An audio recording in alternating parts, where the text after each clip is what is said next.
noite, queridos irmãos. Estamos aqui para mais uma pausa para reflexão. Eu gosto muito de trabalhar os momentos de reflexão que nós temos, baseada em algumas perguntas que as pessoas me fazem.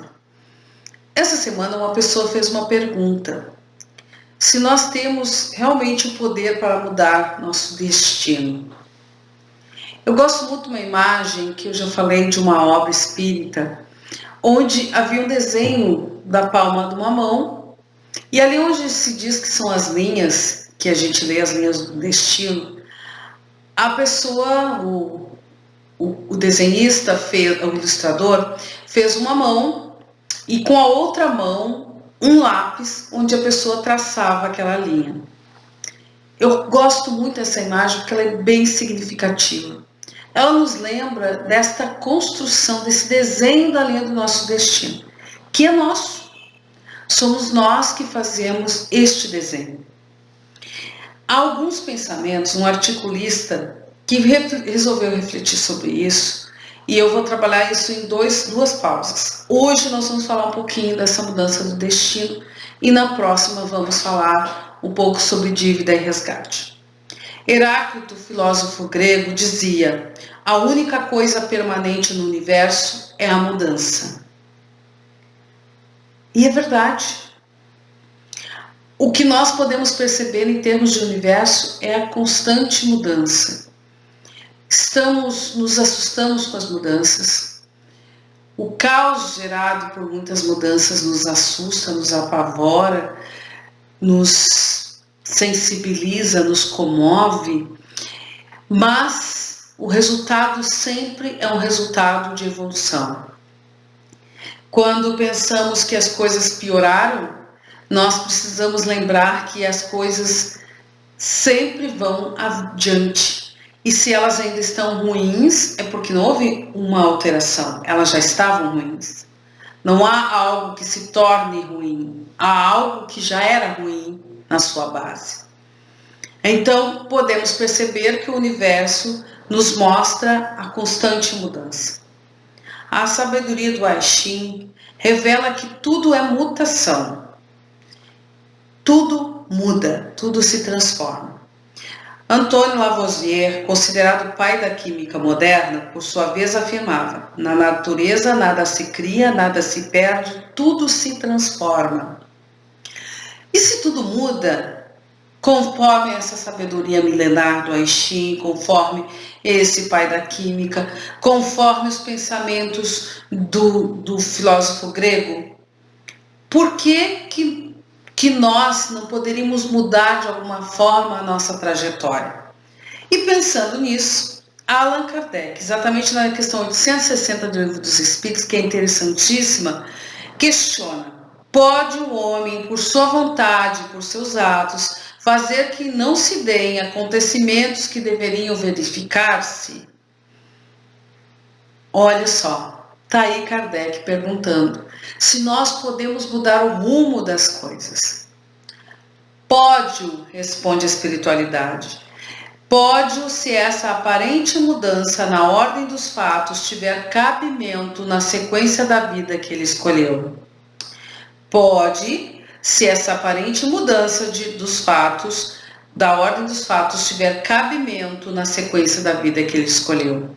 Vejam bem, meus queridos irmãos, nós temos a possibilidade de mudar muito das coisas de nossas vidas, desde que isso não interfira nos que nós chamamos fatos principais da reencarnação. O que são os fatos principais? São aqueles fatos que nós traçamos antes de nossa encarnação. E nós já tivemos ocasião de falar numa das pausas, a questão da porcentagem do nosso livre-arbítrio. Que grande parte do livre-arbítrio nós usamos, a liberdade de arbitrar, de decidir nossa vida, nós usamos quando definimos alguns pontos principais da nossa encarnação. Quais sejam família, tipo de trabalho, tipo físico, relações sociais além da família, o próprio recurso da nossa missão dentro do campo reencarnatório. Esses são os pontos principais. Nesses pontos, as alterações são diferentes. Como são pontos que nós estabelecemos, nós podemos dizer que nós temos sempre a tendência a voltar a alguns pontos que já estão pré-determinados por nós. Mas muitas coisas nós podemos fazer. Por que esses pontos não são mudados? Porque eles já foram analisados dentro das condições e das necessidades nossas. Por isso que nós, às vezes, queremos fugir, mas nós somos de uma família. Nós temos referência àquela família. Nós temos algumas coisas a resolver dentro do campo familiar. Por isso, o ponto de nosso trabalho, por mais que tenhamos talento para tais coisas, nós acabamos trabalhando em tais outras coisas, porque aquela é uma decisão que nós tomamos previamente. Então, nós podemos dizer podemos indagar, mas exatamente o que podemos mudar? Há muitas coisas a serem mudadas. Muitos dos males que poderíamos viver, podemos impedir, na medida em que transformamos nossos pensamentos, que nós usamos os recursos, aceleramos processos através da nossa própria modificação. Há processos que seriam extremamente dolorosos e demorados e podem ser muito mais breves em nosso caminho. Desde que nós possamos compreender esses fatores e desde que, ao compreendê-los, nós começamos a tomar providências.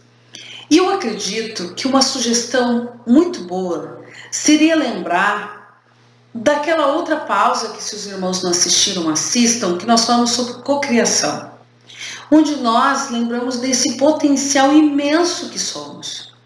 E como que nós usamos esse potencial? Mudando nossos pensamentos. E ao mudar nossos pensamentos, mudamos o rumo. Ao utilizar nossos pensamentos de forma positiva, através da prece, através da boa reflexão, substituindo negatividades por positividades, nós estaremos sim mudando o rumo de muitas coisas que estavam escritas e que podem ser transformadas.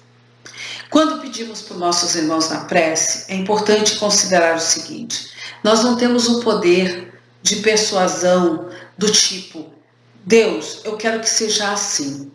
Nós temos o poder de cocriação ao dizer o seguinte: peço o melhor para fulano, peço o melhor para fulana, peço o melhor para essa situação. E a pleiade que constitui essa equipe maravilhosa do Cristo, grande governador espiritual da Terra, vai conduzir a sua energia positiva, o seu bom pensamento na construção de um bem para aquela pessoa e para aquela situação.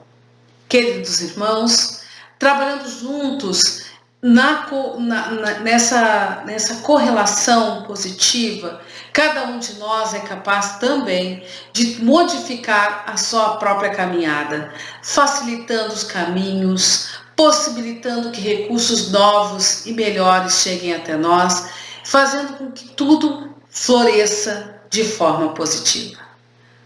Pensemos nisso e usemos tudo o que houver em nossas capacidades para melhorar o rumo de nosso destino. Uma boa noite a todos, uma noite de paz, de reequilíbrio, de sorrimento e um dia amanhã que seja ainda mais positivo do que foi o dia de hoje. Paz e luz, queridos irmãos.